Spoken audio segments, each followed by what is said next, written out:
So Chuck, a lot of the negotiations I've been involved in are by email communication and in writing. How can we get around that and build relationships and rapport? Great question.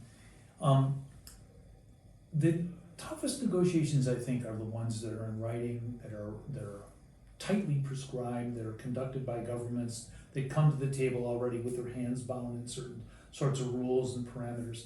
And particularly HTAs are like that because they have to prove in a transparent way that they're being fair among companies and as between patients and providers and pharma companies and so forth. I find, therefore, that it's very important to remember that that negotiation didn't start when the deadline for the form comes up. That negotiation is an ongoing one in which we are always trying to understand what the agency's interests are. What's their mandate? Why are they doing this?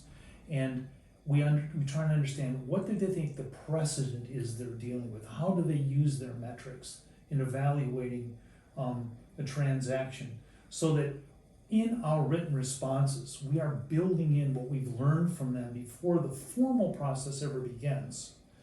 I have plenty of clients who win, say, tenders, and they are not the lowest bidder because they're the highest value bidder.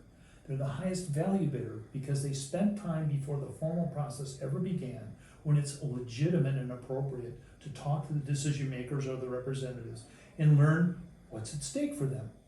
What do they care about? What are they worried about? What sort of solutions do they prefer? What sort of solutions come with problems they want to avoid? How do they think what fairness means? And what are they going to do if they don't agree?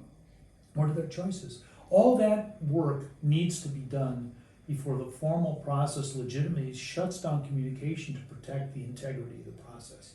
So you just got to remember when the negotiation begins. It's not when the formal process begins.